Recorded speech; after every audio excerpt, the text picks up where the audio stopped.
Hello YouTube, Jedi Fuka here, and in this video we are going to be doing Ancient Battlefield Stage 9. I just want to show off the team I'm using to run and the main things that you need to try to get if you're going to be building a good team to synergize in here.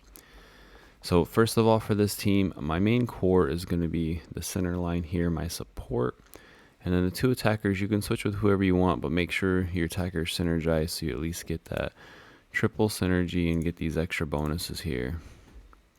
So first of all, with Furbath here, he's going to be doing our decrease attack for us. I have my Furbath using the Spiritual Incense Burner that's going to keep his ultimate going in time so he can land it in time every time we get it going. He does have a little bit of skill haste, but that's not as important. I do this support set so that he's giving my allies extra attack. That's not necessary. If you're having a hard time keeping your team alive, Furbath can take a beating, so it would be good to try the Ancestral Protection stuff on him. Now, our next one down that line is going to be Voresh. What Voresh is going to be doing is helping do that buff prohibition to keep the boss from buffing himself too much. For my Voresh, we got these stats right here. We are using a defense gauntlets because we need him to stay alive, and that's, you need to have at least probably 2000 defense, 2100 defense ish to keep him alive here, especially if you're not using a 5 synergy where you have more stats on him. And then outside of that, you can push up your attack and use him for the heals and the buff prohibition. I'm using an accuracy sub-rune, and then we're getting accuracy from the Witch's Remains. If you do not have this artifact, you can go down to like the Crown of the Unclean or something. The main thing is remembering that the boss has 280 that you need for your accuracy.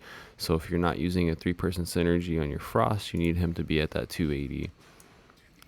Our next person here I'm using is Jillian. For Jillian, there's a few important things. If you're using someone in this role that's doing a increased defense like she does, you have to make sure you time them perfect, or the boss is going to strip that buff and gain a lot of attack. So you got to be careful with that.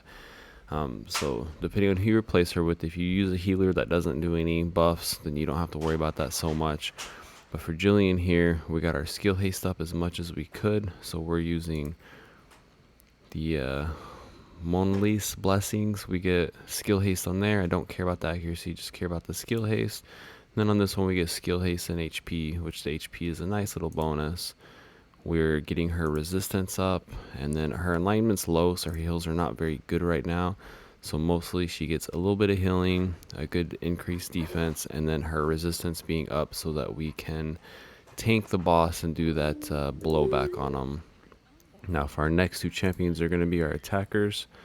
I'm using Gareth and Sutha. You can use whoever you want for this. The main thing with your attack roll is that you need enough defense to survive. Or HP, but defense is better for this, and I'll show you. So like for my Garrett, using this exact same gear, my first few runs I use this HP chest. He would die early. I would still be able to finish the run with Sutha, but he would die early and it would really drastically make my time be a lot longer. But then I got this one with this double defense on there, so I did lose a little bit of crit on here. Yeah, a little bit of our crit rate. But with that extra defense, he's now able to stay alive. So just make sure you're getting a little bit of defense on your attackers whenever you're doing it there. Now we're going to go into the skill timing to show what's important. Here we have Jillian at 18.1, and then at 18, this sets it to where she goes after the boss's ultimate and then continues to do it at the beginning of the battle. So the defense, increased defense, drops off before the boss uses his ultimate. So you see we're at 18.1, not quite an 18, but it's okay because at 0.1 we don't ever fall out of sync, so we're good. Furbath here, we're at a 12 and an 18, and that's going to keep him getting that attack penalty down on the boss where we need it at. For my attackers, I have them doing their first attack at 12 seconds. That makes it so that the boss's defense drops off when they do their attack. And then for Voresh, we're at a 25 and an 18. I played around with him a lot to try to get the timing a bit, but this seems to be where he keeps his buff prohibition up enough so that the boss isn't getting too many buffs. Now he's not on an 18-second ultimate, so even on this, you could leave it on default. It's not going to really make too much of a difference. Now one other thing to take into consideration is your food. I use an increased defense food just to help make sure my people stay alive.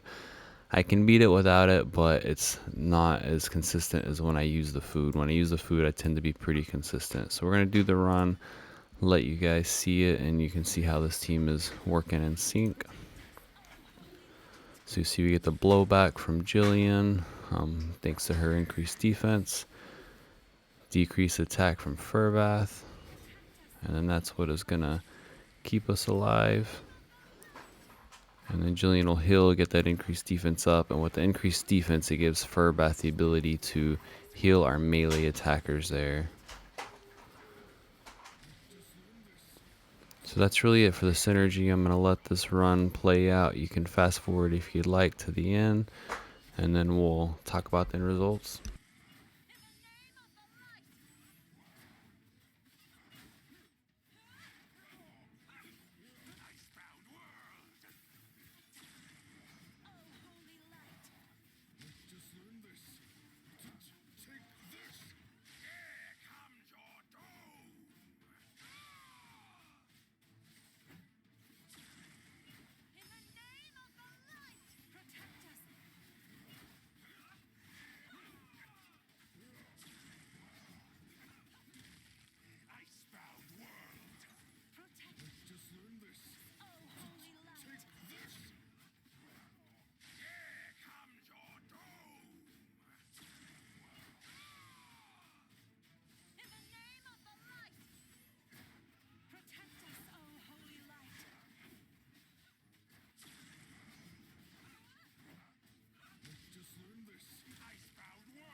Alright guys, so that's the end there. You'll see Garrett fell off right at the end. Sometimes he dies a little early. It's because his ultimate, he does sacrifice some of his own health, so it makes him harder to keep alive.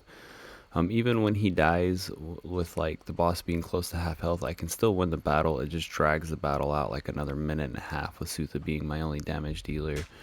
So that's it for this video. I just wanted to show you guys the setup I'm using for this team. If you guys are going to try something similar, you really do need someone like Furbath that's going to get that decrease attack, and his heal's just really helpful if you're using melee attackers.